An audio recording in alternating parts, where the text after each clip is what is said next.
if you love anything about true Baltimore culture, true art and music history, true legacy, this is where you need to be.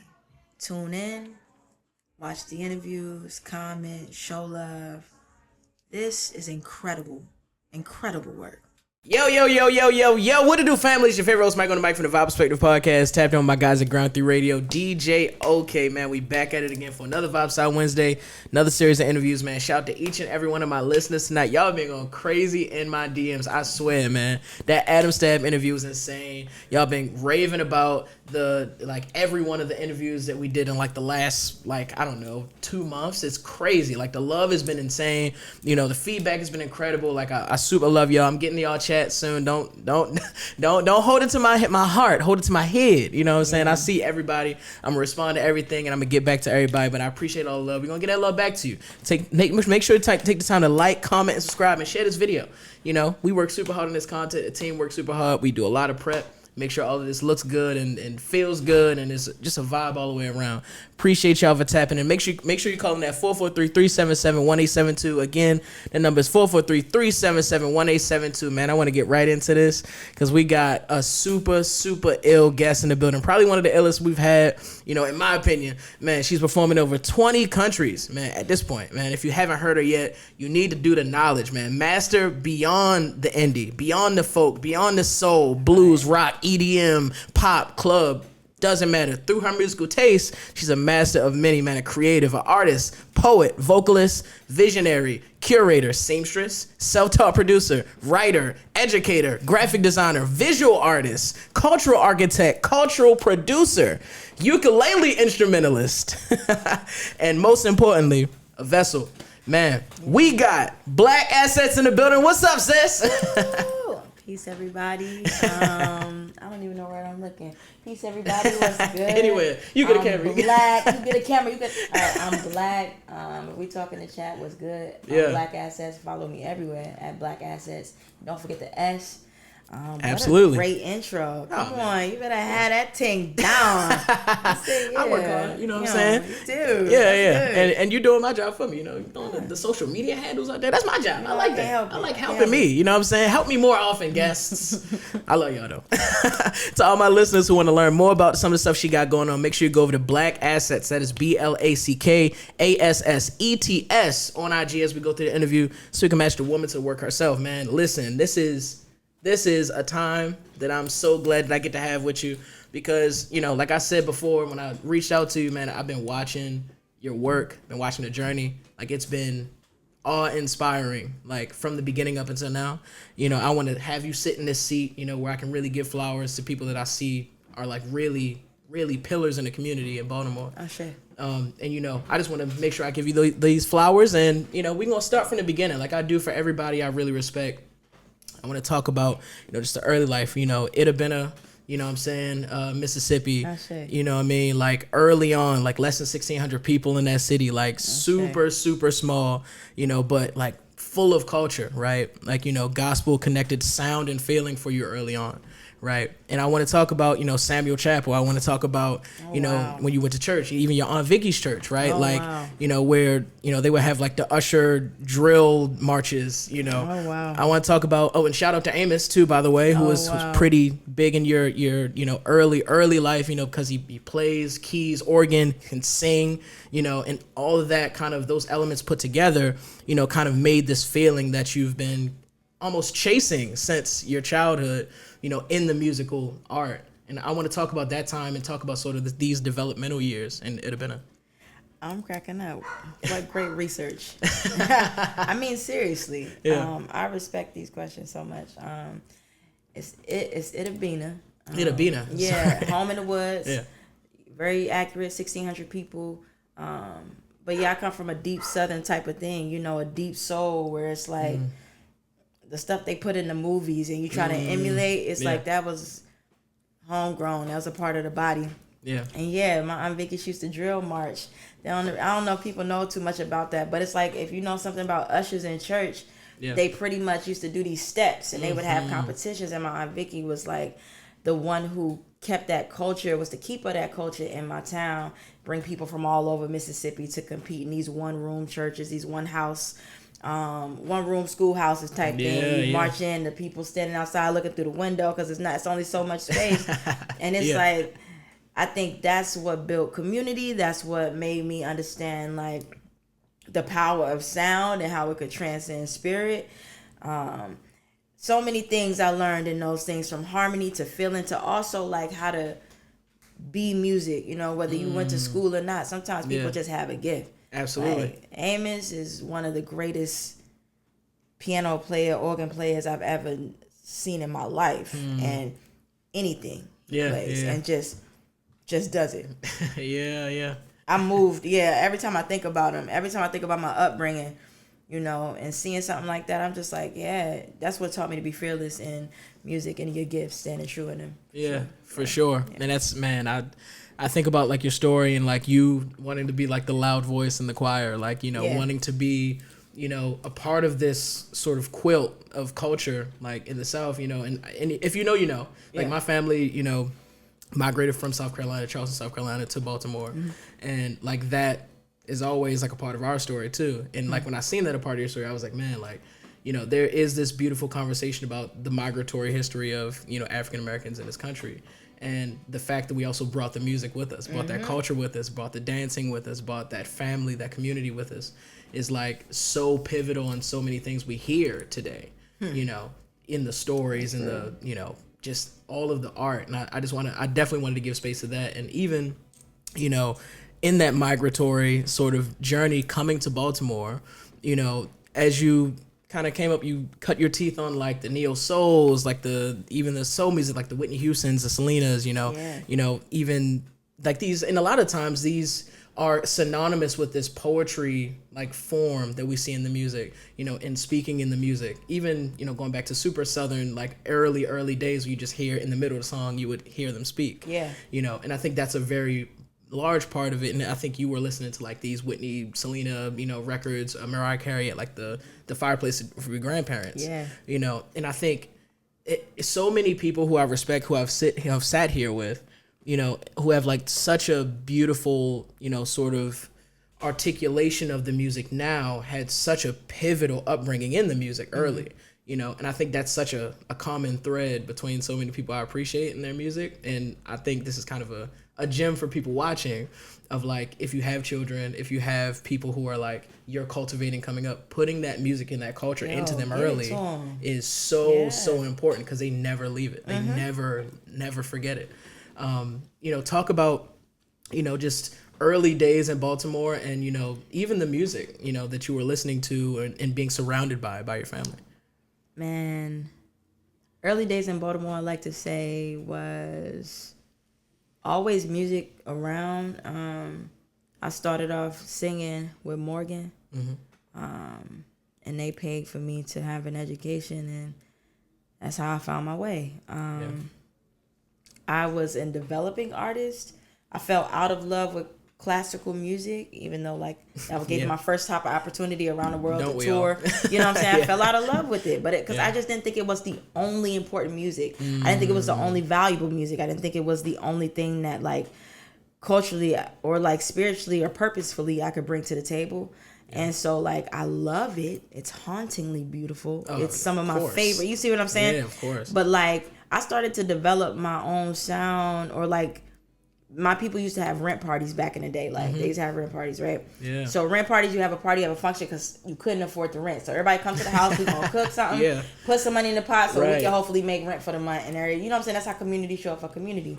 So we had our like version of that. All of my friends musicians. We coming from choir, or like you coming from the art scene. All of my people do something. So they came over to the house. Everybody brought an instrument. Somebody brought like a box of Popeyes. We made Jello shots. So I had something in the fridge. I think I had a one pot. We cooking spaghetti at the pot. And so like we put the hat around. And that's kind of what started like that community thing. And I called it, you know what I'm saying, the living room social. It used to be just something we did in our house. In the crib. And whoever needed the pot after a while is who took the pot. Like whoever was in need, because we was all right. And then it's like, oh, your homie needed it. Or like, you know, Right. like my cousin might have needed a little bit. Right. And that's what happened. And it just organically turned into this thing that became a platform. And it brought musicians. It brought vocalists. It brought rappers. It brought dancers. It brought poets. And then the community organically started to develop, while at the same time there's goats like, you know, Warm Wednesdays. And there's the live music, the Monday John. There was Nova Gray had a Tuesday night or a Monday night. Yeah, Nova had, and then like Big Guy had like a Tuesday night. Yeah. At one point there was something to do every night in Baltimore. And so like I come from like, I would burn my CD, I would perform live, put my phone in there, pick it up, put it on the burn the CD at the library, sell it for $10, go sing at an open mic. They be like, oh my God, I love this. I'm like, I'm selling CDs. Right. Yeah, I'm taking care of like, it was crazy. Like imagine like going to the library, burning like 500 CDs and selling them. Right. Yeah. Making $150 a week. If you know, you know.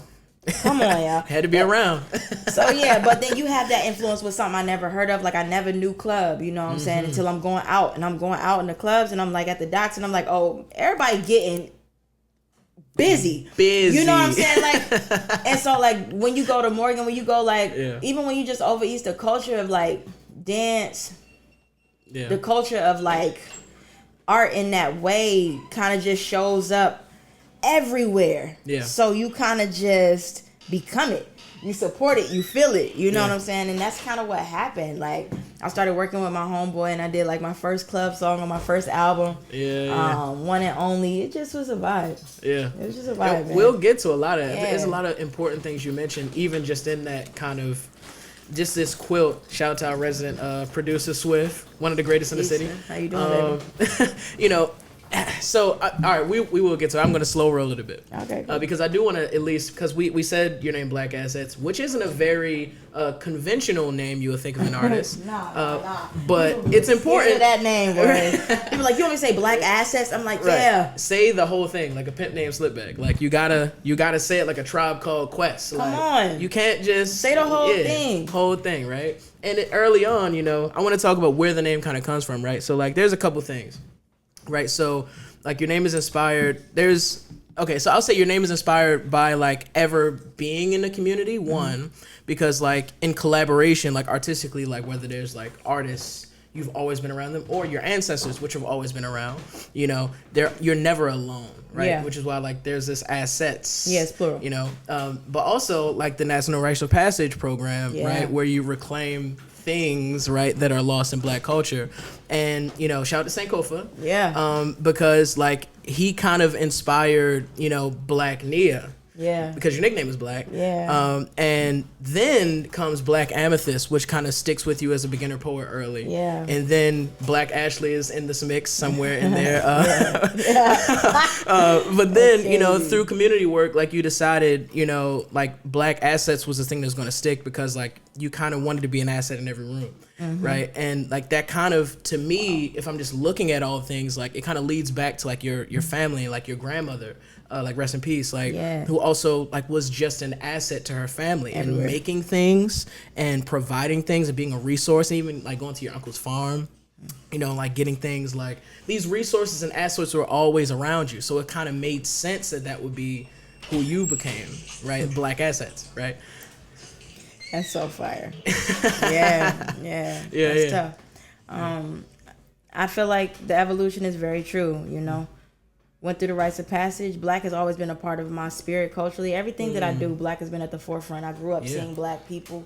I grew up in a very segregated community, like across the railroad tracks. That's usually where the white communities were. But, you know, we had our own doctors. Yeah, it was in their house, but we had our own dentists, our own doctors, our own bankers. My grandmother was the first, like, Black treasurer, bank teller in our town. And then, like, you know, she did accounting, and she was like so many firsts, you know. My aunt was the mayor, you know, like things like that was just like, oh wow. And it was all from the matriarchs of my family. And it's like Blackness has always been something that's been like the brightest part of us. So it's never been something I've been afraid of. You know what I mean? So like I'm like, I'm Black, you know. And my elder, through the rites of passage, you know, he gave me Nia because, you know, my name is purpose. He's always felt like every time there's so much conviction in your voice, you know, it's purposely driven. It just evolved. And you know what I'm saying? Like, I was trying to incorporate, like, I'm always wanting me to have a good government job. That's what she named me, Ashley, for real. And so, like, I was trying to be, like, in it, but I was like, nah, it really is. Like, I feel like I add value to whatever space I touch, whoever I'm talking to, like, the rooms I'm in, the tables I sit at. I don't feel like I take from more than I give. I do feel like I add to, and I asset. You know, I'm an asset to these spaces and to myself and to the community, and it's needed. And like, so Black assets, and then I'm never alone. Even when you think I'm alone, I feel like I stand on the shoulders of giants. Like I never feel, that's a bar. You know, alone. Yeah. You know, Absolutely. even in the fear of like doing stuff by yourself, I always remember like, nah. Yeah. It's an army with me, you know. Absolutely. So I loved it's sticking. Yeah. You know, I play with it. You know, like I have other art mediums that I practice in, and I use other aliases, but like Black is a power. Absolutely, man. It is the brightest. Oh man, I'm stealing that, by the way. I give you a 10%. I respect it. But yeah, I mean, we kind of keep going through the timeline. You end up becoming, you know, the creator of the Living Room Social, like we talked about, you know, and with your partner. Big shout out. Yeah. And you know, you've cultivated, and just like you've mentioned, like cultivated like this community. You've really cultivated this kind of intimate feeling of sitting in the crib with your friends and like, you know, creating a beautiful platform which ends up sort of evolving into so many things. And then, you know, you end up popping out of random places. You know, people would bring you'll bring the ukulele and then the cajones and the, you know, the acoustic basses and just play. And it's just like, it's this super organic, like organism that has just grown into this beautiful thing. You know, I know you're super proud of just these beginnings because it kind of influences the things you got into later. Like, these are the stepping stones of like creating a larger community. Man, yeah, we would pop up anywhere. Yeah. We would be on like on Penn and North. We used to do shows out there. I remember one of the first times I got arrested out here was like protesting. So I forgot what the protest was then. Yeah. But like, we weren't supposed to be doing it, and then we still had we had hella people just like, so, and that's why we got in trouble. Like, and we was just like, nah, we're not stopping, y'all. And so like, just the community part of like, I just believe this stuff that we have, the individual gifts that we have, people don't have them, right? Yeah. We all have something. Yes, we do. And I'm aware of it. I feel like people don't know about theirs often. Sometimes it takes people a long time to tap in, but when you have the access to your gifts, it's like I don't feel like anything else matters more than that, if that makes sense. Like, and it's the only thing that makes sense. It's the only constant. Yeah. So like, it was gonna always be this in some form, you know. So like, when the COVID hit, we went from our living room or having to, you know, a platform to like, we're gonna go to the stores. We're gonna take it to the stores, to the people. So we had a Love, Peace, and Light challenge. We popping up on people's blocks like we used to do. You know what I'm saying? Yeah. We went to Target because we like the living room feel. We want y'all to feel comfortable when you come out. Shows a different type of vibe. So we went to Target to their living room section and did a show in there. Went to IKEA, did the same thing. Went to some lady house that was like, hey, we need something, and then we just went to her house and did some stuff. And it's just people who are like hungry for music, who love this work, and who just want to do it. And it's like, this is before a check was ever cleared, you know. This is just artists being free, you know. Like, sometimes you just gotta do and exercise your gift, because what else would you do? Yeah. You know, man, that's a bar too. I'm gonna bring back the bar alert. I say. This is the time for sure. I mean, and that's you hit on so many important topics too, because like, I think some of the things that are going to be very constant in this interview are like blackness, freedom, like art, like, you know, there are these sort of repetitive kind of thematic moments and sort of, you know, you can't make a lot of this up. Like, this did happen all organically. Phony. You know, it's this not is phony all at all. real, and it's a real feeling. You can feel that when you go to the shows. You feel that when you've, like, even having this conversation. Like, I know that you feel this when you talk about it. Yeah. You know, and I felt it just doing research, and it's like, it's that it has this osmosis that just kind of bleeds into everything, and I love that, you know, because, you know, blackness is exactly that way.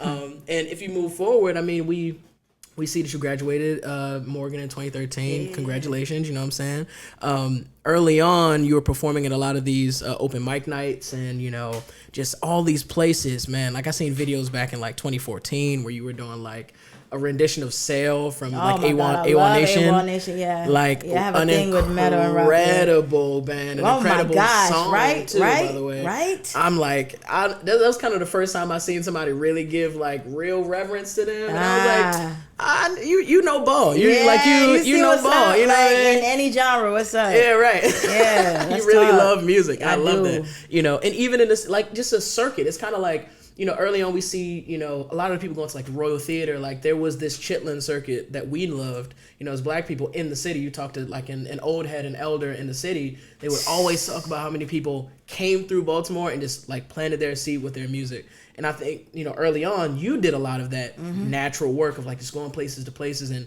you know, sharing your voice, sharing your perspective with people. And I think you, in your own way, did the Chitlin circuit. I feel that. You know, and it's formative. And I think, you know, even till today, you know, there's an impact on how you perform because of that early work that you did. Yeah, because you know, you can't fake it. You can't Yeah, fake it. yeah. One thing we don't do in the city is like, ain't nobody going to BS you. Not on the Chitlin circuit. Not on the real part of it. Yeah. There's a real part of Baltimore, and then there's like a surface part of like, you know, you going into something that's already prepared for you. But when you go into something raw with your words, I'm like singing a song, you know. I'm giving you what's mine. Yeah. And I'm trying to lay it to you in a way where you gonna feel it.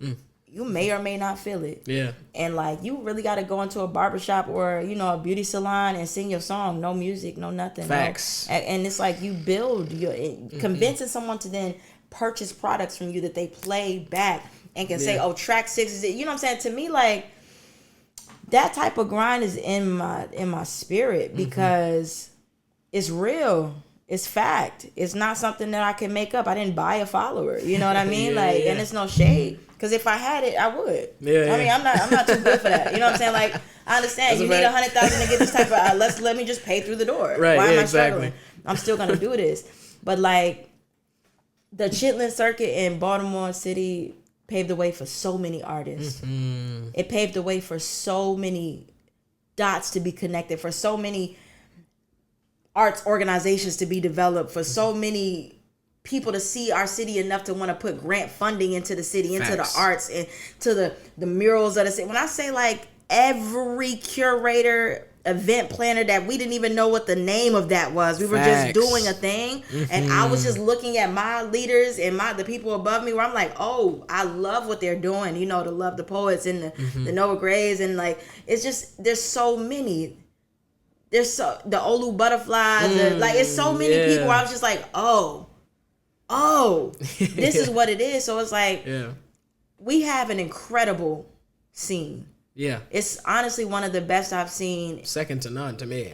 Anywhere I've ever gone. Yeah. Even still to this day, there is no city like Baltimore. Facts, yeah. There's no art scene like Baltimore's art scene. Yeah. Yeah, like, I could go for forever. Honestly, yeah. Seriously. I be talking about this in other places. Like, y'all have no idea. Yeah, and I will, anybody who's watching any of these videos and everybody who's watching right now, you know that every time somebody sits here, I talk about like how rich the culture of art in general. Like you can pick a medium, throw it in the air, grab one. Like it's us, like, and it's always been us, you know.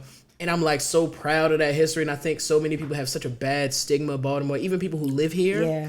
And it's like so unfortunate that you see this beautiful city in such this negative light. And I think a lot of times it's propaganda. A lot of times it's like being, you know, sort of socially programmed to view something that's black a certain way. Yeah. And that's why I also love your name having black in it, because you're giving a new meaning to this, you know. And whatever you thought it was going to be, watch this, you know.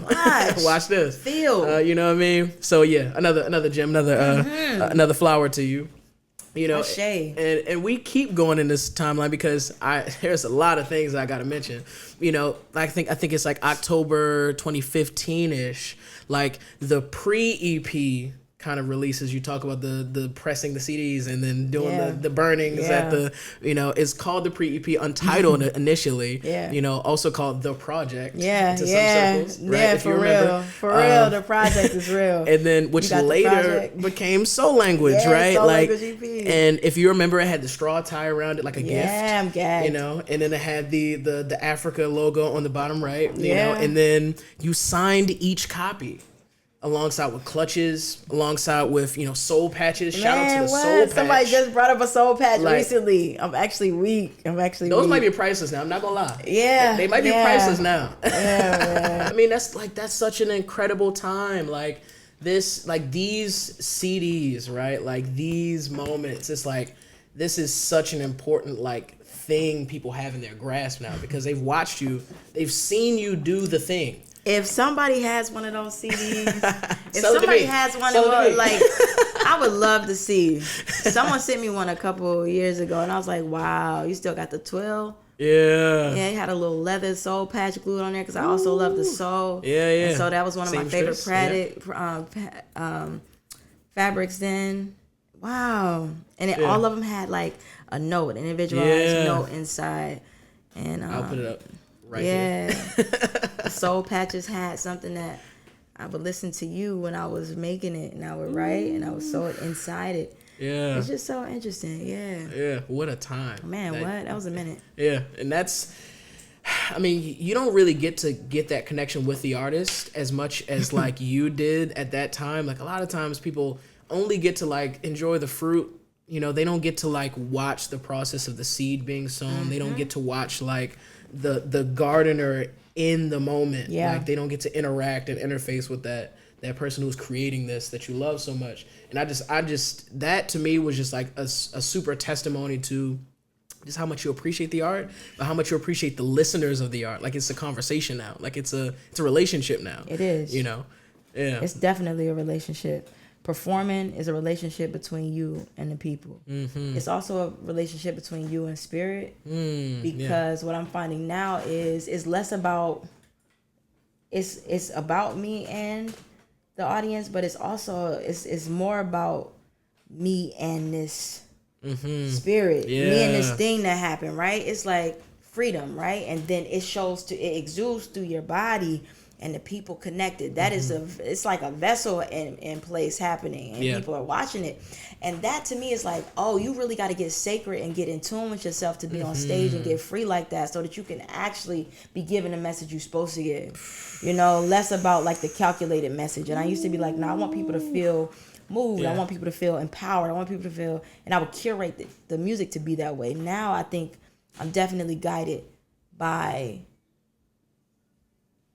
the influence of spirit, sound, where I am in my development as an artist. Yeah. That's interesting. Yeah. And that's we think about all of this being cultivated in the living room, in the crib, and right?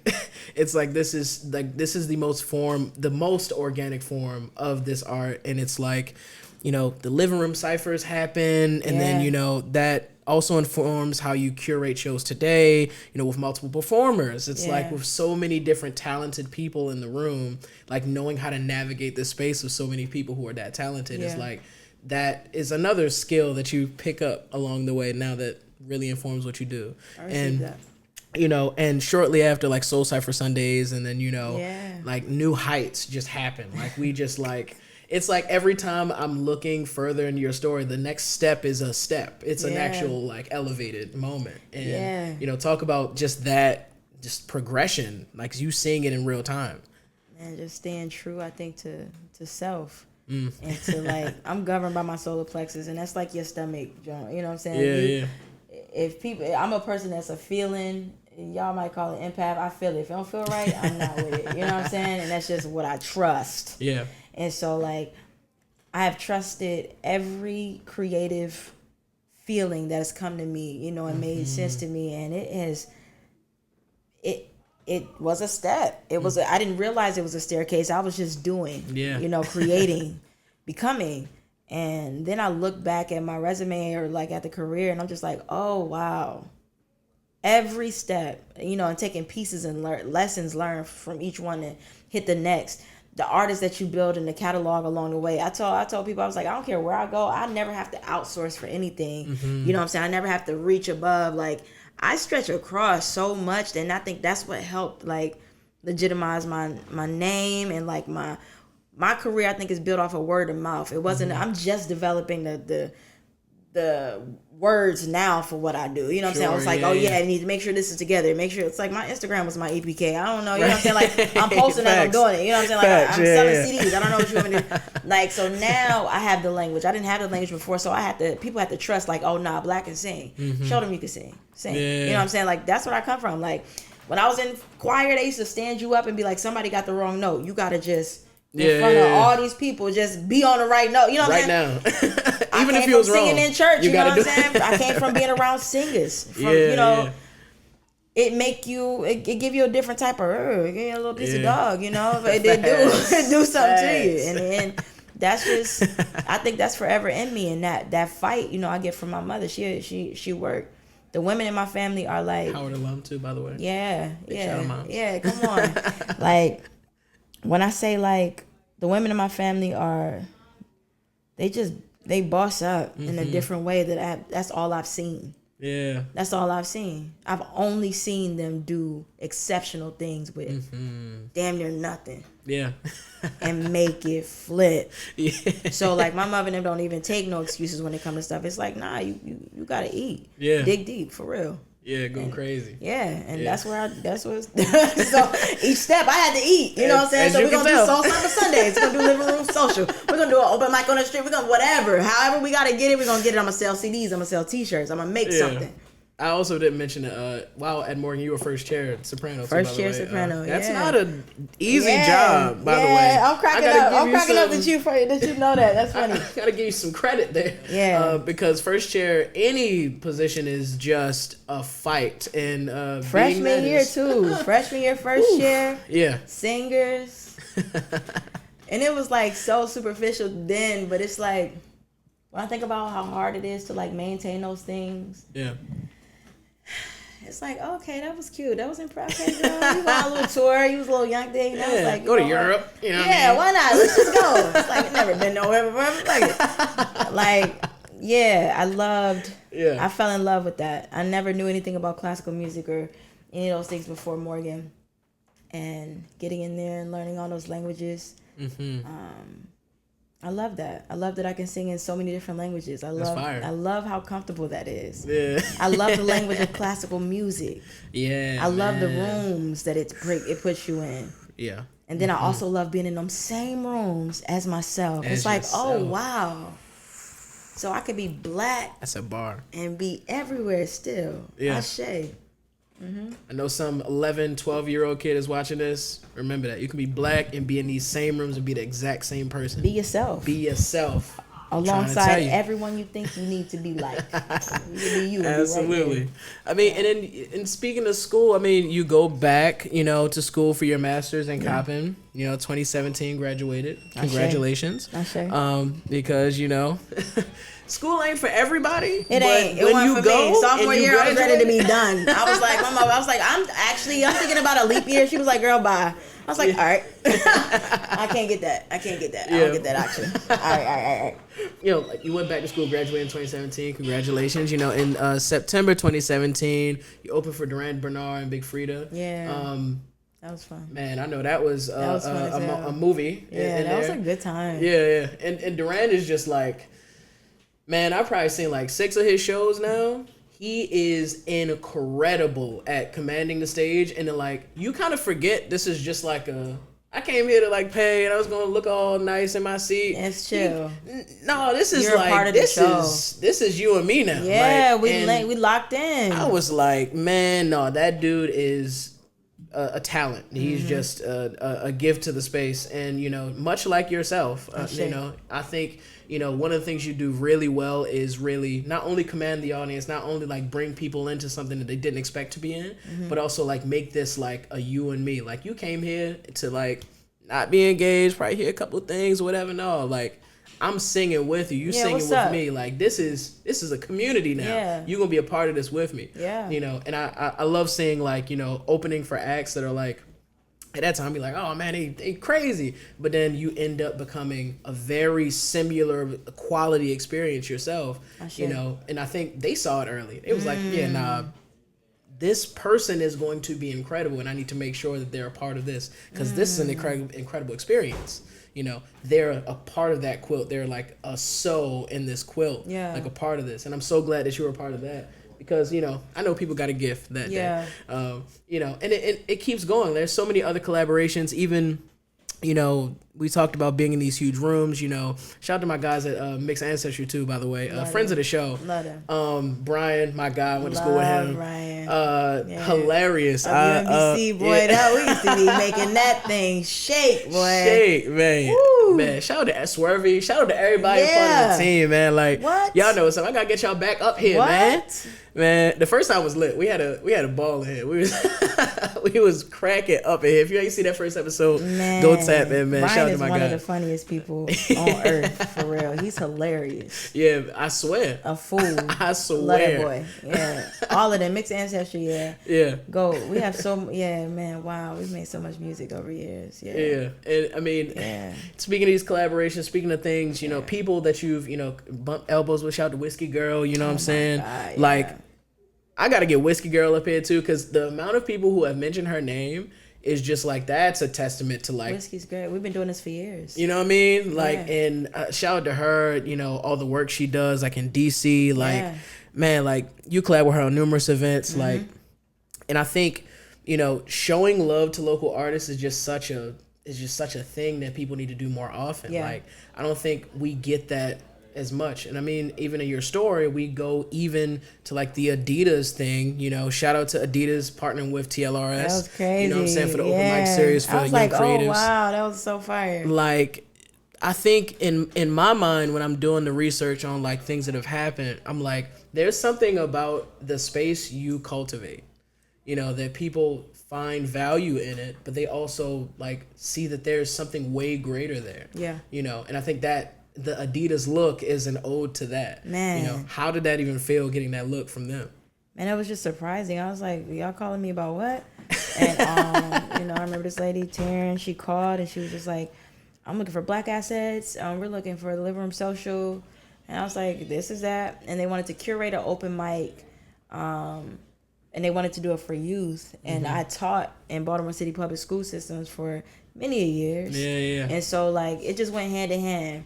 You read my notes. I was going to say that next. You know what I'm saying? It was, you know what I'm saying? It was one of them moments where it was like you could bring in all of the Chitlin circuit work, right? Made sense. Like, that was one of the first things where I was like, okay, I can make a lick hit real quick. I can call the host that I know who's always doing this, hella reliable. I know he's going to be here. I can connect them to the artist that I know is going to help them develop. The artist that's along the scene we are performing, like, we're looking for panelists. There, you know, like, you could really just, like, put your people on in that moment, too, and dot connect for them to be their great selves in the rooms, and they can build their own contacts off that thing. You know, I loved that opportunity. And then everybody got like laced with like some Adidas. It was just like a really cool vibe, and it like spilled over into like we were a part of a movie. Like, it was just so many things. It was so cool. I'm like, it was so cool. It was just so cool. She helps me so much, man. Like, this because is it's great. like it's my love story for real. You know, when you just gotta build something from the ground up and you don't quit, you know, and it's the only thing that you know, it just means something more when you start to like see it happening. You know, you've seen it, you believed it, that's why you do it. But when you start to see it happening in real life, it's starting to take forward, it's starting to like pick up. It's like, oh, this work, okay. You know, I'm just doing stuff because I'm an artist, and then you're like, nah, look at your pieces, look at the puzzle, look at the story you've made, look at the lives you've affected, the story you've told, the stories that have come from it, you know. Right. Yes. Man. It's crazy because Duran I used to be doing open mics in Cleveland, Ohio. Yeah. And Duran is from Cleveland. He used to be doing the same open mics, B-side. Yeah. And that's where I first met him, on open mics, singing open mics. I had no idea that he would become who he is, but he was spectacular every second. Every time he opens his voice, incredible. My God, man. Yeah, so like, it's crazy artist stories. When he say this Grammy that he just won, like, it really was well deserved. Yeah. We talking decades in the field. Like, this man has been doing this. If you know, you know. Back on YouTube, this guy, like, even earlier, like, this guy was like, back when like 20,000 views was like the world to a channel. That's a plaque. Like that was just him.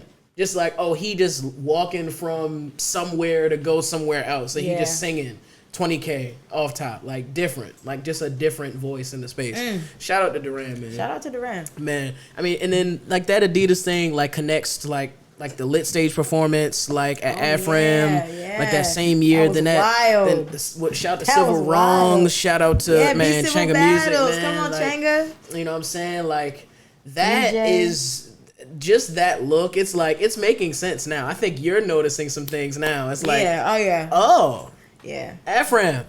Yeah. Hello. Right. That stage must have just felt. Like it was so insane. crazy. We curated like they asked us maybe like I don't even know if it was a full 6 weeks before Afram. I was between 6 and 4 weeks. They said, look, we need some local people to be a part of Afram. We need people to come back. It's gonna be at the park. Can y'all curate for Afram? It was like, give us a stage. It's over. So we curated a stage. It was over 42 artists, all local artists, like Baltimore-based artists. Yeah. We had a few DC-based artists and this one soul brother who came from Russia. Mark Evich. Yeah. Yeah. He incredible. Came down.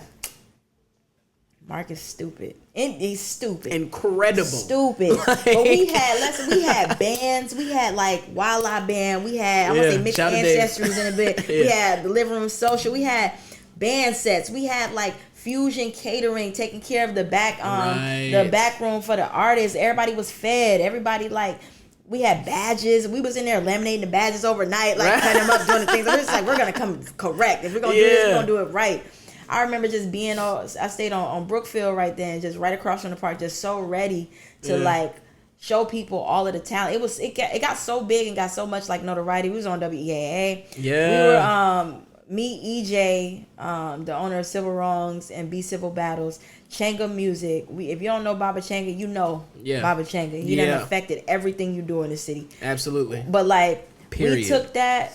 And it got so big, Afram was like, can y'all like chill out because it's competing with main stage? Like, seriously, it was wild. They was like, look, y'all doing too much. I'm like, y'all can't give us something and think we just gonna be basic. Show out. If you give me a little bit, I'm going spaz. I'm gonna go crazy. You know what I'm saying? So know that if you gonna work with me, I am gonna take it to the max. I don't know how to not.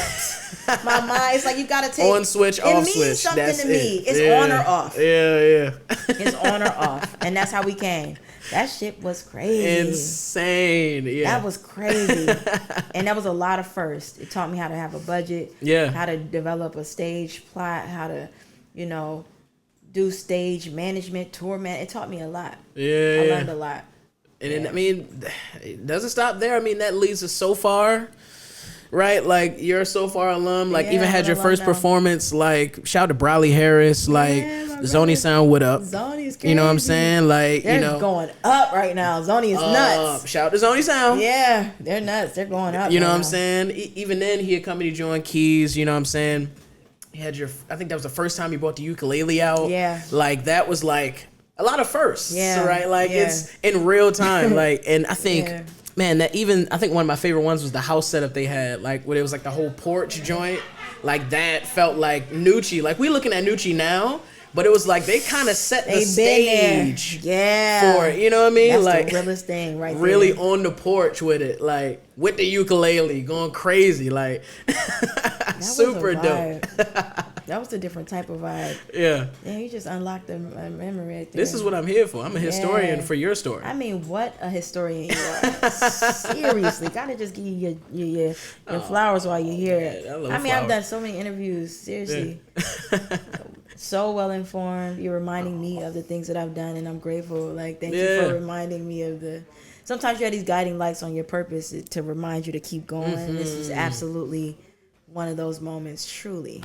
Oh, that means so a lot. Good. So that means a lot. What? On a late night? So good. Oh, that means a lot. Because it's like you care about your craft enough to put that much effort into it. I respect your work. Yeah. I mean, kudos, man. I'm so humbled by that. And, and I've seen so many things you've done. I mean, and we talk about the Black Noise EP in 2019, mm-hmm. like, that Lighter record. That's my favorite song. Ooh. Everybody's favorite. Lighter, yeah. I wish I was wearing my Vibe chain. This is Vibe Studios. Like, Vibe Studios knows a vibe. Man. I love that lighter record. Like it's in my playlist. It's my now, Enemy is my most streamed. I think it's either second or yes, it's second. That song, that project that's a special one. Yeah. How did that feel to get that off your chest at that point? Because I know how releasing music is. Like, I know how that is. Throw it to the world. I just threw it because I was like, I have to like get over this fear of putting work out. Mm-hmm. There is no perfection, and I was obsessed with perfection then. Oh yeah, I feel and it. So I just dropped it. I made the cover art, and I just dropped it. Yeah. I put it out, and I said, okay, and yeah, it showed me. It kind of like encouraged me to do more music and to do it fearlessly, you know, or do it scared.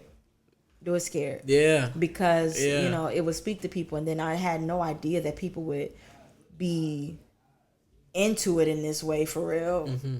And I remember doing this show opening for Tiffany Goucher in DC. Shout out to Tiffany Goucher. Yo, incredible artist.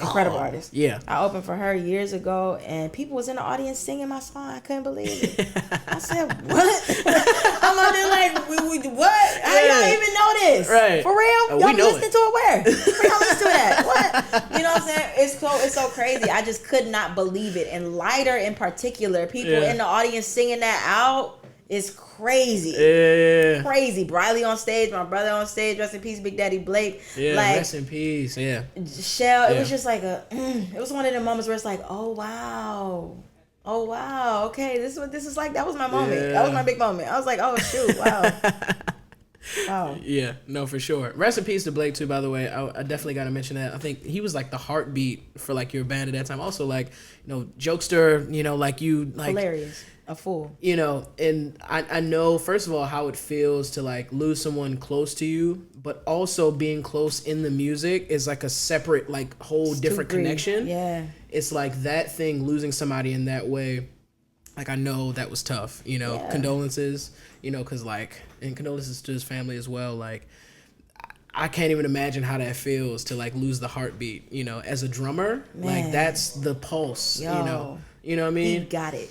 Like, pocket crazy, right? Like, for all those who remember. Crazy. Yeah, absolutely. He was our drummer, and like you said, the heartbeat. And for, oddly enough, he was my MD.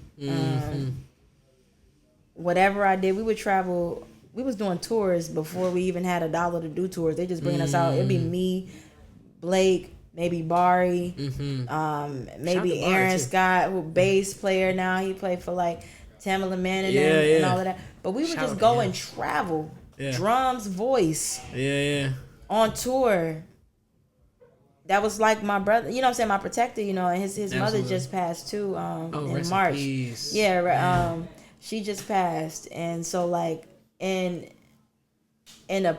the most beautiful dream, I just imagined them being back together. They was extremely close. And so like losing Blake is a huge reason why the Living Room Social started being a bit slower, because I never imagined music without him a part of it. We've done everything together. He heard me at open mic and it's like, can I audition for you? In the DM, and we had been going up until we played his last show a couple days before he passed. A couple days. We had a show planned after. You know, that's a different type of family. Yeah. A different type of sound. So like I'm just, you know, whenever I perform live, it's a reconnection, it's a healing, and it's also a remembrance, you know, of what it feels like and what you'll forever miss. You know, what you'll forever miss. So like, yeah, it's big ups to Big Daddy Blake. I love that boy down. Big ups, man. Love him down. Yeah, man. It's so many, like I could, you know, really spend time on every single one of your like connections, performances, and like just things you've done. I will be here till next summer. Yeah, we were talking. I'm going to try to do my best to like cover a lot of the ground. Even, you know, a friend of the show, shout out to Brandon Woody as well. Love Woody. You know, you did the Back Tonight record. And it's funny, I had interviewed him at the Kunta Kinte Heritage Festival. I want to say, was it last year or was it the year before? It was the year before last.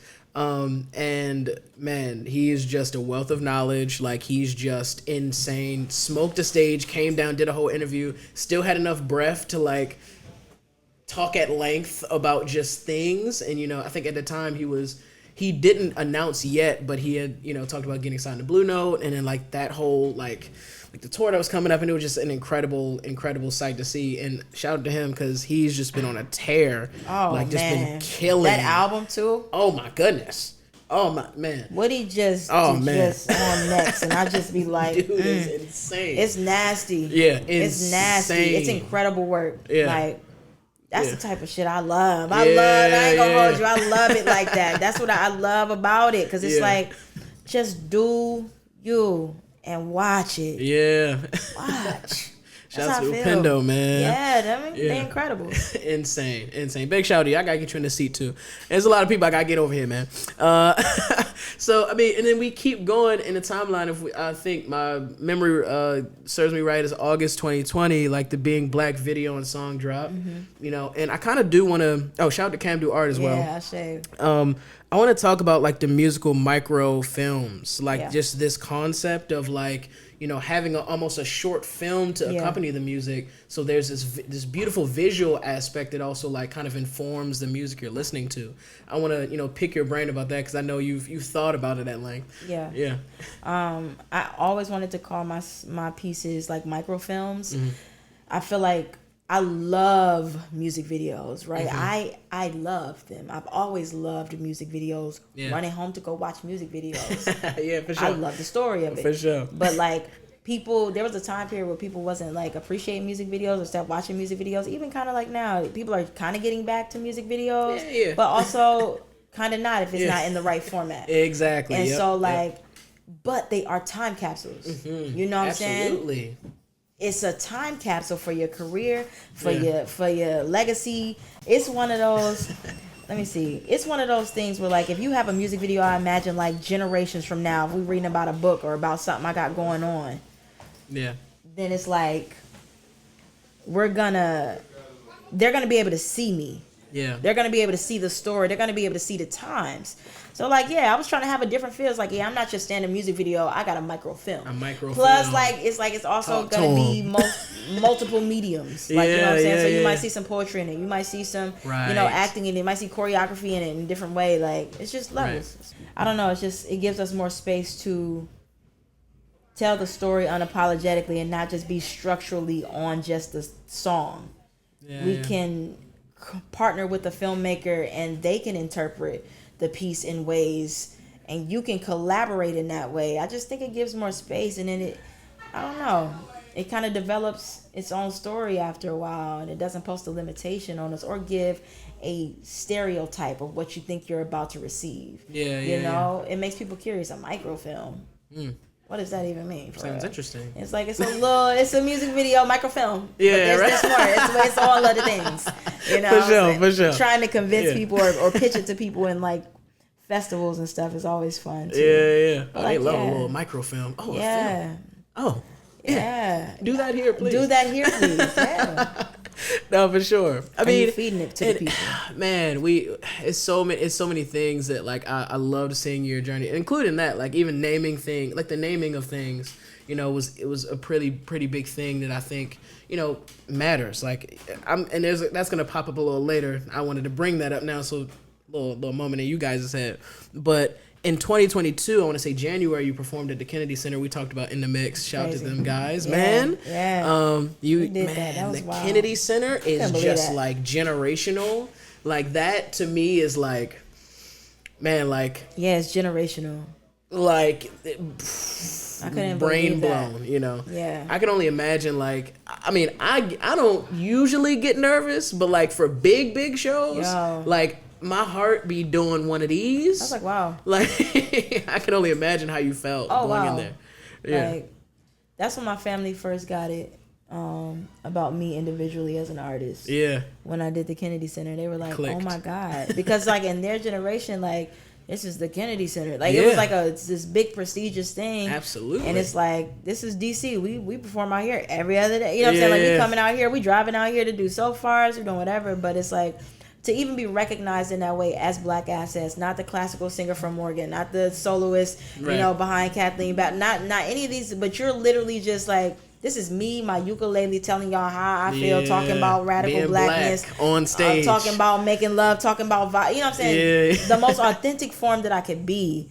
Yeah. You know, I reached a height that, you know, my mother could respect, and to me that's better than any accomplishment I could ever receive. That, seeing the respect on my granny's face, where she respected me singing on the fireplace. But you know what I'm saying, to her lifetime, her child, you know, and my granny, you know, would pick cotton for $3 a day. That was saying, to see me at the Kennedy Center singing songs, being paid to sing songs. Absolutely.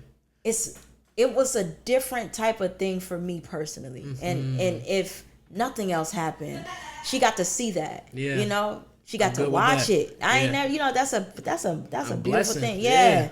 I'm grateful forever for just her being able to witness and see that. It meant something to her, and then it meant something to me. It was different for me. 100%. 100%. Shout out to Kennedy Center, man, because that's bucket list level. Like that is, I'm good. Thank y'all. Appreciate y'all. You know what I mean? Well, nothing else, y'all. We got this. You know, that was cool. We did that. For sure. I mean, and now it's like I talked in the beginning about like sort of these building steps going bigger and bigger and higher. Obviously, that's like, oh my God, I'm here. But like, then we keep going. It's like the Department of Education, like reaching out to you. For now, you know, I gotta say, and cultural affairs. I gotta talk about now being in Algeria, man, for the One Beat Sahara. That was crazy. Holy. First of all, this is North Africa now. This is like now we are intercontinental with this art, this blackness on stage in your face. I don't care what you thought it was going to be. This is what it is. This is me. This is my heart. And being recognized to, you know, be there and to like blaze them stages, meet all them artists, you know, and then not only that, to get brought back for New Mexico later that October is just, that's wild. It's just like, not only were you validated the first time, it's like, no, we knew what we were doing. This wasn't a mistake that you happened to fall on the list of artists. No, we knew exactly why you were here, and we're bringing you back again because we value your art that much. Like that to me is like, oh man, like this is picking up now. Like the pressure's on now, you know? How, I mean, I want to ask you, like, how did that even, first of all, how was the experience of doing that? But secondly, like the pressure of like being that, like yourself on stage, like how did that even feel to like be here now? I'm here now. I'm in Africa. Like I'm in the Sahara now, you know?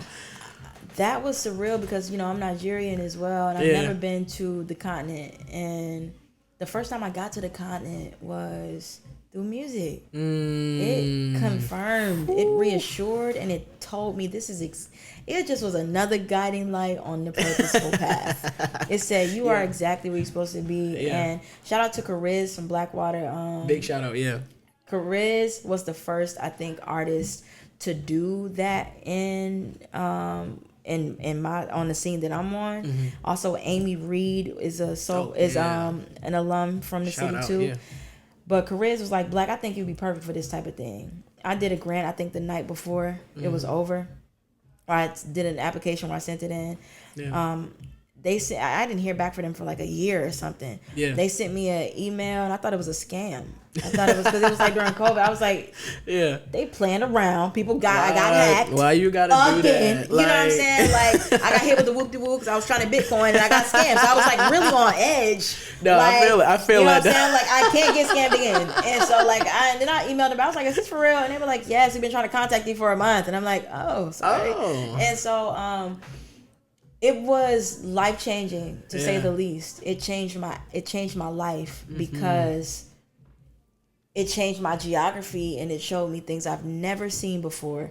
Like to see Black boys on dirt bikes in Africa, like popping wheelies through the Sahara Desert in a town that is the only Black town in the middle of the Sahara. One of them. In the middle of the Sahara Desert, where I'm looking like, I've never seen such shit like this. It blew my mind. And when I'm getting off the plane, people are apologizing from the way America treats my people. Like it was not, I don't know you, you're a stranger.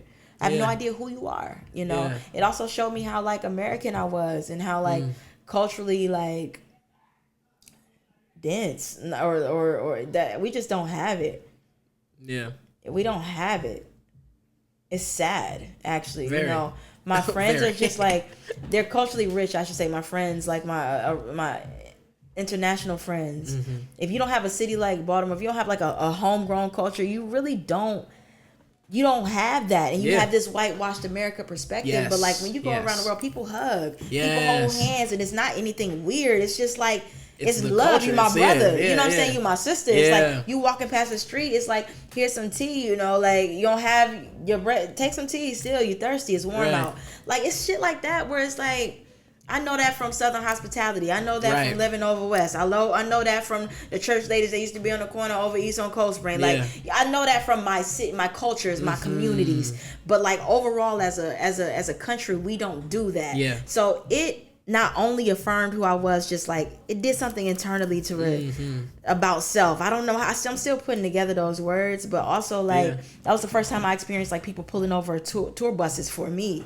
Like trying to sign autographs, holding up, like getting off stage and having a line of like autographs to sign, or like doing a Coachella in the middle of the Sahara Desert with wild stallions running through the desert, and you're just on stage just like, what the fuck is going on? Like, and it's people like I've never seen no shit like that, and it's people like appreciating music to it in a different way because it's banned. Like, you know what I'm saying, to at certain points, like music was out, you couldn't listen to music. It was just a privilege. I was like, y'all sing every day in America. Don't make a fuck. Oh my god! Like, I sing in America every day. Right. Yeah. I'm in the background. Everybody eating quesadillas. Right. Shots. And I'm just in my little ukulele singing my song. I was like, y'all don't understand. We're talking people in buses, droves, driving up to the top of the Sahara Desert, and hundreds of people just. I've never experienced anything like that. Yeah. I've never experienced anything like that. And I said, oh, and no language barriers stopped the feeling from landing. Or the message. Yeah. I said, oh my God. It taught me the power of music. Yeah. It taught me the power of music. Oof. There was nothing like that for me. Yeah. I'm sorry, microphone. But there was nothing like that for me. Like, that's to date. I'm still dropping pieces from my influence from that space. And then, you know, right afterwards, we went to New Mexico, and I was the first artist in their program to come to be a part of two of their tours, like in the same year. Yeah. Or just ever like to repeat. And I'm so moved. I'm just moved. I'm affirmed. I'm also just like, wow. You got busy. I'm still like, wow. Like, I'm still like, my family, people just like, to go like diasporically, you know, far for the furthest in your family through art is unheard of. Like, it's like unseen. Now they believe. You know what I'm saying? Like, I'm not going on vacation. It's like, I'm going out here to sing songs and get paid. I'm working. For real. These little ukulele songs. You know what I'm saying? Them little, I'll be on that little thing, tapping and beating. Yeah. That's why they call one of them. Yeah. It wasn't a cover there. And then it's crazy because gospel music was so crazy out there too. Yeah, yes. We connected through languages. We started communicating. One of my friends, Raja, the most incredible Algerian singing woman I ever met in my life. Big shout out. We were singing gospel together, like the deep cuts, hymns. And I'm like, what? How? I love my ancestors, boy, I tell you. We're in, like, how? Yeah. I could not believe that. That was our bridge. Yes. I'm still stuck on that. I'm trying to find a way to put that in the words because I couldn't believe it. No, well said. No, you killed that. You smoked that. For sure. I mean, even, I got to mention the time in Taggart as well that you spent, like. Tajit. Like Tajit. Yeah. Sorry, y'all. My American accent, it's still. I love it. I'm still getting there. But like that was a pretty transformative time for you too, right? Like it even inspired the Living Sahara like stage show you did, and like, you know, you're writing music, like going through like Algiers and Bachar, and like it's like this is a transformative situation now for you. Like the music you're generating from these experiences, even the feelings you have that come through in the music, even come through in the performances. Like this has now informed the things you've done even after, and people feel that. Like they see the like bringing Africa here, like that matters to people. You know, Man. Can you talk to me about like just bringing that culture with you, like even till today, having these things that you still pull out of that experience daily? I think it's the next part of what I'm supposed to be doing. Those are the things that are coming in between, like the other music that I'm waking up in or I'm influenced by or I'm creating.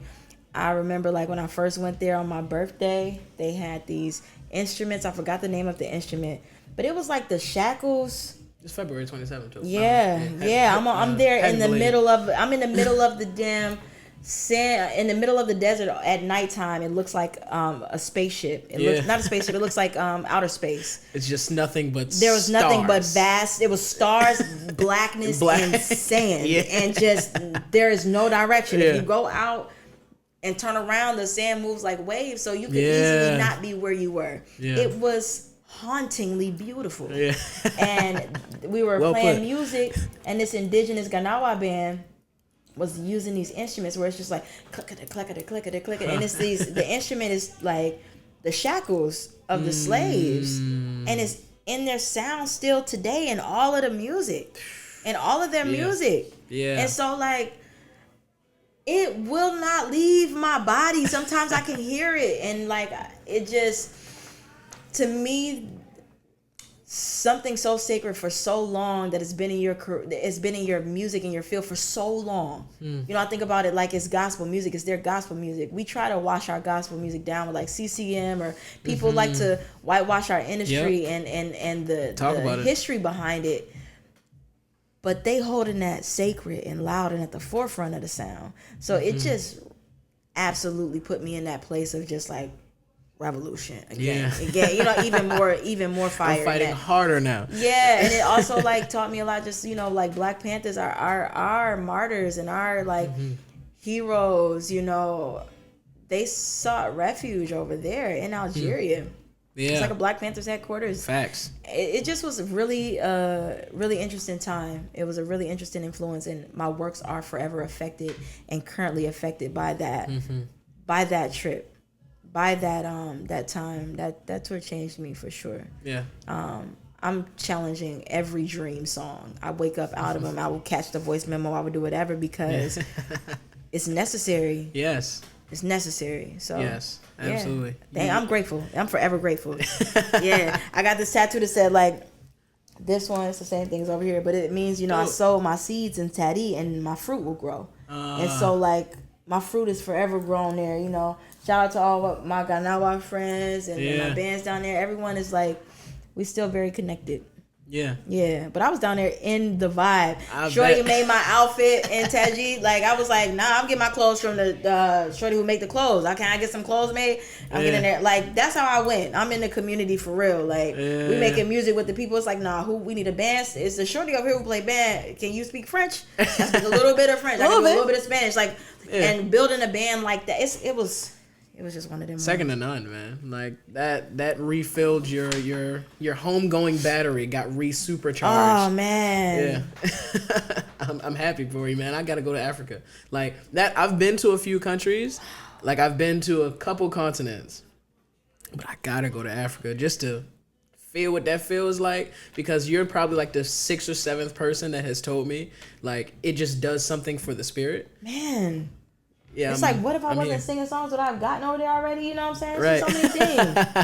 I needed that. That was supposed to happen. Yeah. Wow. It was meant to be. No, for sure. Yeah. I mean, taking it back. We keep going in the timeline now. I think now we're at like August 2022, and like A Dark December drops. Oh yeah.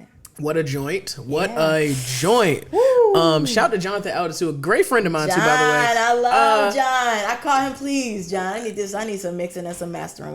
What a musician, what an engineer, you name it. Just throw something. He knows how to do it. Like he's just. Oh, and shout out to Chubbs too, of course. Chubbs, yeah, me and John been doing this thing for years. Yeah, man. Shout out to him, man. I gotta reconnect with him. We ain't speak since high school. No, I seen him one time after high school, and I'm like, bro, I gotta get your number. We was in passing, like I was doing something, he was doing something. I was like, bro, we John's married, he's doing his thing. Like, congrats, bro. And still one hell of an engineer. Yeah, man. What artist, a guy. music. He's brilliant. Yeah.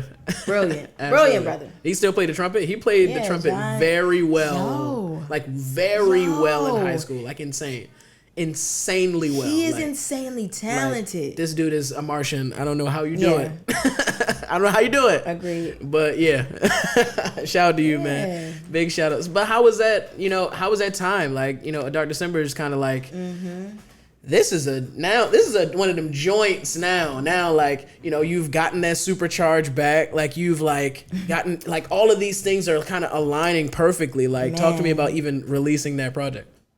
That was probably the most vulnerable project I've ever released. Like, personal, really personal. My journal stories for when Black Noise EP came out, most of my personal music was just for me. You know what I'm saying? Like, just for me to heal on. Yeah. I gave the people, like, what I felt like sharing. And Dark December was all I could write. I couldn't write anything else at that time. I was going through divorce. I was fresh off a tour, while still conducting the living room social, still being an artist, still working. So many things I was going through for, years, and I was just holding it. And so A Dark December was the release. I didn't tell anyone, not my family, not my friends, anyone what I was going through. And so, like, A Dark December let people see without letting me be vulnerable in a way where I didn't feel safe. This was the best I could do. And so, like, such a powerful project. That's one I would say feel on for sure. Let that play for sure. Yeah, definitely. If you ain't got any Serrato right now, it's a great addition right now. I'm not gonna lie. And even the next year, like you just keep working, and that's one of the things I love about your story is just like there's so many things that happen, like ups and downs, transformative moments and like beautiful moments and community building, and like you just keep working through everything, and like that is a testament to, first of all, not just your work ethic, but like how much you really love this shit. Yeah. And you go to the Vegan Soul Festival that following year. Crazy. Which led to Artscape. Crazy. Which then leads to the 3 times sold out Collective Alliance Baltimore show. And I mean, like, just banger after banger after banger, and then like OTRO drops. Like, like if I could bottle up the passion you had in that moment, like I would take it in my pocket every day. Because, man, like, how do you do it? Like, how even was that? Talk about that time. Like, that was just, how do you do it? Like, man, I feel like I'm always writing music. So, like, that's always happening.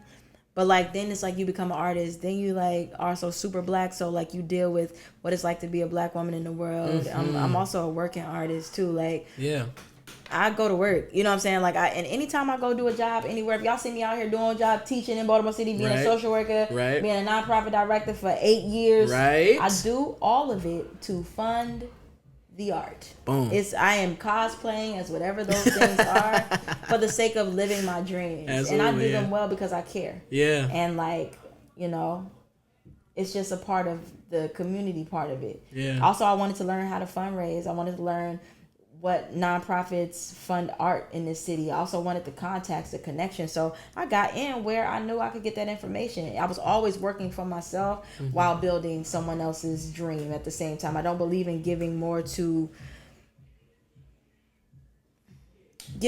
someone else's dream than like also like what is passion work for me. So yeah, it was so many revolutions happening at the same time. And it reminded me again that the only constant you have is your art. No matter what you go through, you will forever be an artist and do art. So yeah, on the road was, OTR, came home, I was writing. Yeah, I was yeah. talking about it. I got free up out of dark December. Yeah. And freedom, man. We keep hearing these concepts. That freedom is here, man. Yeah. Trying to get like you, Black, man. I swear, man. Man, you are. Shit, what you saying? What? We working. You watching the engine happen as we speak. I'm In gagged. real time. I'm gonna be like, oh wow, where have I been at? Yeah. I don't even. This is crazy. I gotta bring you back here for some work. You know what I'm saying? Seriously. I'm like, damn. You see me? I was over like, yo, it's okay. You said the whole block. Got it. Say less. That is no That's seriously. fire. Yeah, man, we working Power. just as hard as we can. I mean, then we go back like, cause you know you don't stop there, right? Like you go to the Black Future Cipher, like shout out to Collectively, like that whole campaign was just, man, like at this moment, how do you kind of view the next thing that's coming? Are you like anticipating it, or are you like surprised that now, oh, it's another thing, or it's like, how does that work in your brain? I feel it in my fingertips and in my palms. Yeah.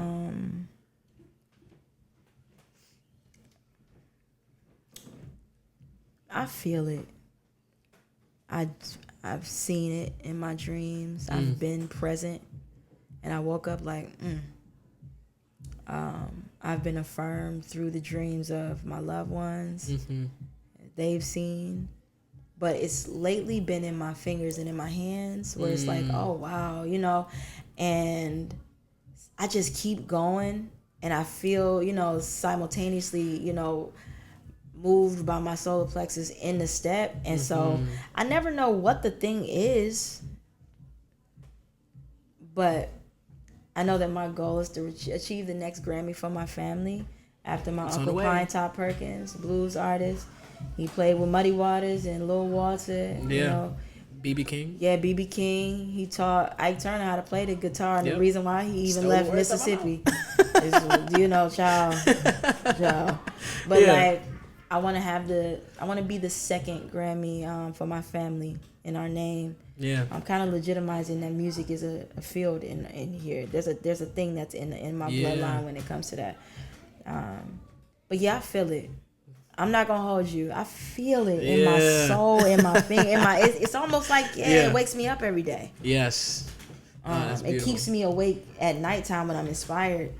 It also keeps this music going right now. It's the energy behind it, and it looks like nothing sometimes, but it's a feeling I can't really tell people. It's annoying. It's something it's something in there I don't know how to describe. 100%. That's this. I mean, it's but the it's same right there. I feel it so much.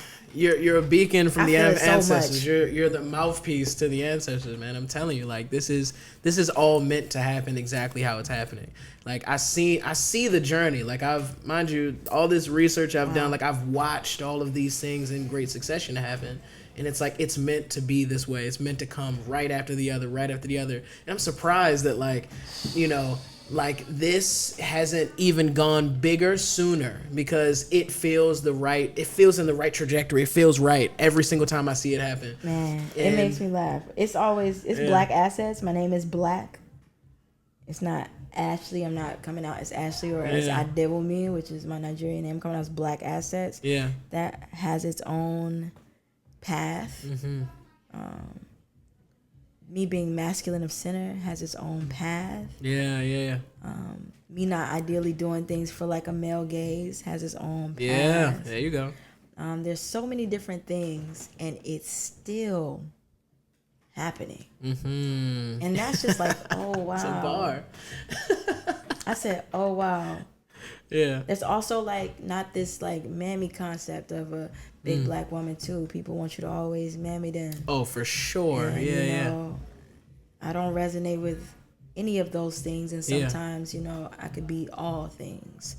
But forever I am Black Assets. I am this being. And having control of that, and it's still affirming you that this is your path and your purpose. Right. Wow. Wow. You know? Is right. Wow. Wow is right. Yeah, like I don't know how to even. Yeah. No, I feel you. Man, I get overjoyed at the thought sometimes. Seriously. Yeah, it's so many emotions, man. I mean, Yeah. and I have to mention this. I would be remiss if I did not mention To Be Determined. Oh, whoa.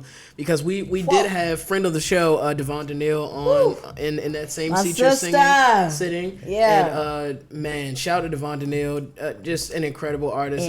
Incredible. As, if you haven't been to one Greatest of her shows, work you've heard her ethic music, in the music industry, period. like crazy. Like she's different, right?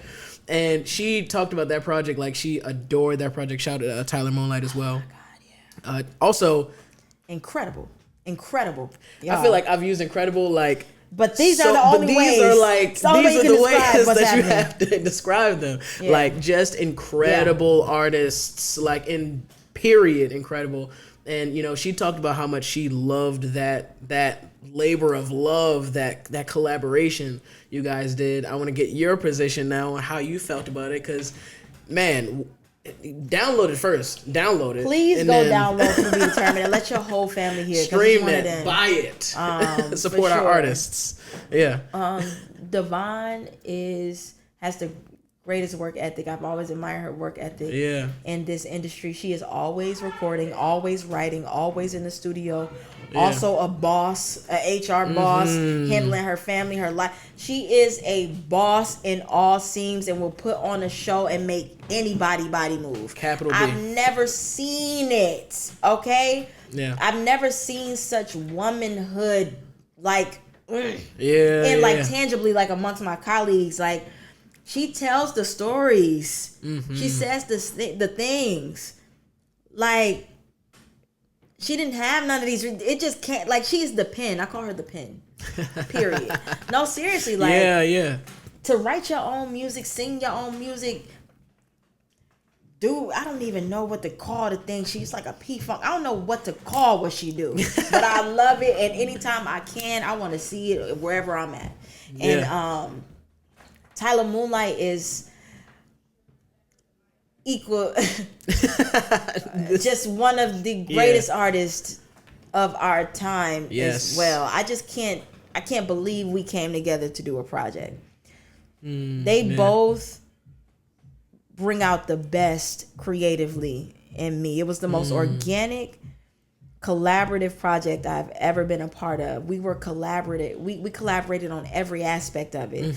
If like Cam is going and Tyler Moonlight is going to produce a song, it was like, nah, I think everything needs to knock. The Southern and me need an 808 to hit somewhere. Yeah. You know what I'm saying? Yeah. Or like I come there with an idea, they come through with an idea, we all on background vocals, we all on her, somebody's on Tyler Moonlight could be on soprano, I could be on tenor, vice versa, all of it. You know what I'm saying? It was the most, every component was collaborative. It's not like somebody came in as a writer. Someone came in as a producer. Someone came in, like performing. Nah, every piece of that album was collaborative, and then every piece of it over the 2 years that it took to write it, it was just incredible music. We wrote it over West Baltimore, like in the apartment. Incredible music. For 2 years we wrote between Tyler Moonlight's home studio, my home studio, and when he moved his other home studio, we built this project, and it's one of the most, I'm so proud of the work. I'm so proud of the work. I'm so proud of artists being able to collaborate like that. It reminded me of like when Smokey and them used to be in a room and they used to all come together. That's what it reminded me of.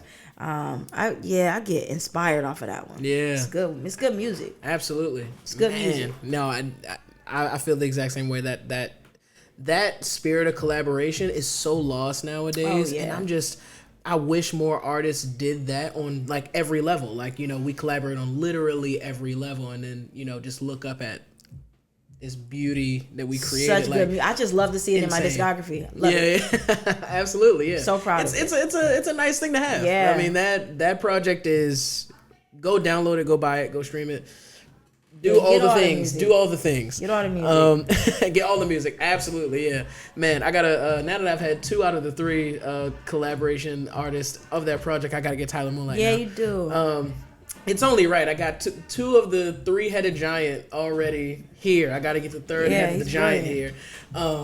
Shout out to Tyler Moonlight, man. And, we go to like June 2024. Like I said, you keep moving. Like you keep like performing, you keep working. Like Audi Field, 19,000 people. Shout Queen HD. Shout. Oh my God, I love Queen. Come on, bro. That's family. That's family. Man, like. Man, I know, and it wasn't only once. You came back for Juneteenth. Yeah. Smoked it again. Yeah. You know what I mean? Like, here's the thing. You know, you do big performances. You know, you collaborate with artists, do big shows. You know, you work really hard rehearsing these things, and all these things happen. Cool, fine. 19,000 people. Yo, that was actually. I was looking around like, oh wow. You feel the air of like.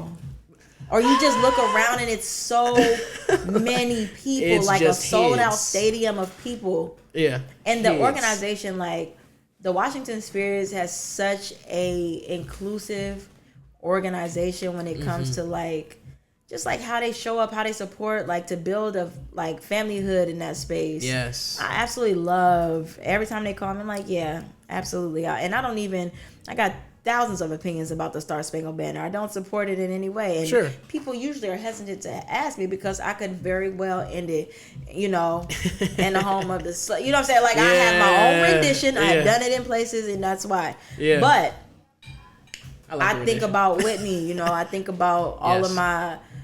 I think about all of my ancestors and the people that I look up to who've come before me. Who when it's a part of. When it's your field, this is just a part of the repertoire. This is work, and 19,000 people is the most people I've ever seen. I'm looking at 19,000, a sold out stadium, and I'm looking around like they're all listening to me sing. It blew my mind, right now. And then coming back again at 18,000 people is insane. Like it's insane, and not folding. Not once. You heard it first. Not once. Not folding, no fluff, no extras. It's just you and your voice. Yeah. And the microphone. I said, I'm built for this. Yeah. Yeah. Yeah. Yeah. As you are. Built for this. Yeah. I'm sorry, I keep hitting the mic because it's just you're good. You're good. It really is. Yeah, I say. Yeah. No, 100%. I mean, there's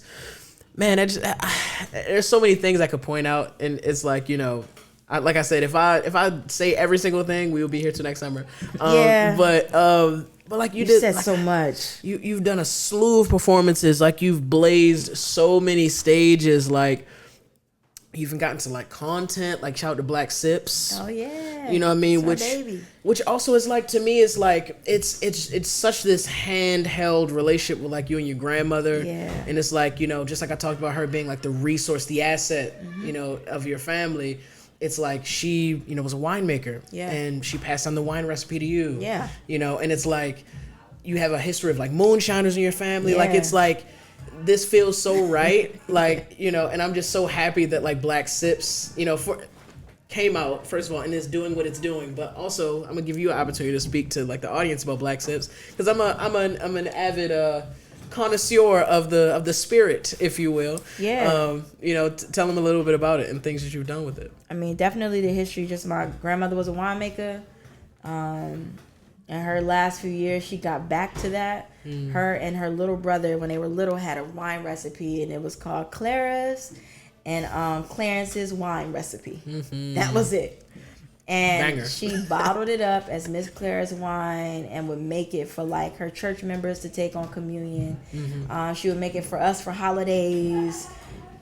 And then she started putting it in production with her labels. And when she passed, the pastor had an envelope left for me. And, when I opened the envelope, the recipe was in there, all handwritten. None of her stuff was on tech or, was electronic. It was all paper. Yeah. And so before I am ready to bring it into full production, I created this platform called Black Sips, where it's like, music and cocktails, music and spirits go hand in hand, art and spirits, Black culture and spirits. And when I say spirits, I'm talking cognac, brandy, Hennessy, you know what I'm saying? Like spirits, it's hand in hand. We influence this industry so much that they market to us because they know it'll sell. yet we don't have a bridge or real stake in the industry often. There's no acknowledgement to our history, us, or anything. Yeah. Hence Black Sips. Black Sips is telling the story of the person who creates the cocktail, the spirit, and it's bridging it directly to the consumer, the people who influence the culture and the shift, the momentum, the shape of the industry. Yeah. And a huge part of that is Black people. Yes. Period. Yes. And so, like, my platform is to do Blackness in another arena and to, like, hell yeah, make it lucrative, make it, you know, accessible, put some knowledge behind it, and also, like, introduce us to some fire-ass cocktails. Yeah. And the knowledge behind it. My people was clarifying shit, and we didn't even know it was clarifying. Yeah. You know, like... taking potato skins and making them into moonshine, you know, taking muscadine wine, muscadine grapes, taking them into, you know, wine, making cherry wine. Like, these are things that, like, I want to know the process about, so I'm going to share the knowledge and I'm going to give it to us. So when we stepping out at our hole in the wall, you know what I'm saying, it's, our knowledge is beyond just what we know. We have an extensive knowledge. And also, I want to show you how to make a bag happen. Yeah. In this field too. Yes. So that's where I'm at. Absolutely. Now, Black Sips, tap into Black Sips, man. If you haven't already, yeah, go see some of the episodes. Tap in. Shout out to the actual first cocktail ever created was from Black Man, the mint julep. I don't know if you knew that. Come on, yeah, the mint julep. Ashe. Big shout out to like all my ancestors. You know, like in real time, like we really are the archetypes and architects of this entire country. Like half of this, 99% of this stuff is really coming from us, to be honest. And you know, I just love that like you're bringing reverence to that, like connecting it to family, connecting it to community. It's like that's one of the things I love just seeing in general for your story. And like, man, like I could go on for another 3 hours. I'm not going to have you here for 3 hours. I swear. I told the last interview that we burnt the camera out, just like it happens. Killing all the space in the heart. I can't believe you know this much. I'm like over here like, what the hell? Never been on an interview like this. I'm gagged.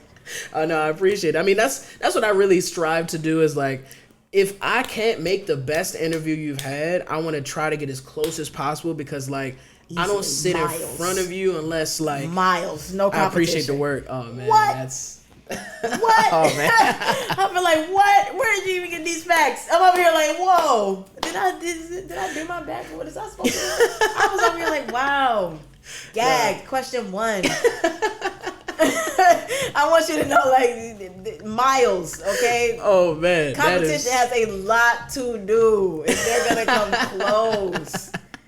The nerve of you to be this much of a historian, a music historian, even to care on a level as ours. You know, people don't always care about the local component of it, or just like the artists on their journey. Like, people care about what's come before solely, but to have that much intention makes me proud of my word. Thank you. Absolutely. Thank you. No problem. I'm proud of your work for you. Ashe. Man, you heard it first, man. Black Assets is here, man.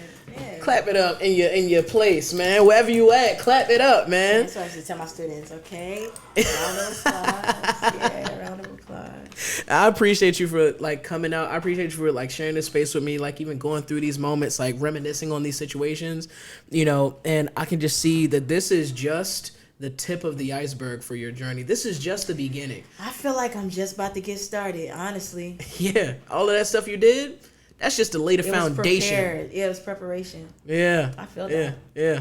So bigger performances, bigger albums, bigger like moves, bigger like micro movies are going to turn into feature films, like IMAX level films. I see it now. Bigger festivals. Like Coachella who? Grammy who? How about 2 of them? Man. I see it in your future. Us from Vibe Studios, us from Ground 3, Mike on the Mic, I'm rooting for you, and I'm going to be here to see that every one of those things happens for you because we're going to be supporting right here with you. I guarantee it. Let's give an Emmy. What you saying, man? Yeah, man. Come on, man. Seriously, you're doing some great work. I can't wait to see you. I mean, when I looked at who was already here, that's why I was like, oh, I'm going. I mean, like, Baltimore music historian. Oh, man. That for is... sure. That is... Oh, man, I appreciate that. That means so much, man. Before you do leave, I want to leave you with a short, sacred Baltimore proverb, and that is, keep doing what you're doing. Ashe. Ain't gonna stop. Yeah, come on now. Yeah. You heard it first, man. Black Assets is here. Once again, it's your boy Mike on the mic from the Vibe Perspective Podcast. Tapping in with my guys at Ground 3 Radio. DJ OK, man. Leave a message about Black Assets. Calling at 443-377-1872. About anything she's done. Performances, music, collaborations, community, anything you like. Freedom, everything, man. Man, keep the vibe alive, and we out of here. Till next interview. Peace. We gone. Yeah. Peace is Black Assets. You're at Ground 3 Radio, rocking with Mike on the mic. Yes, sir! Yeah.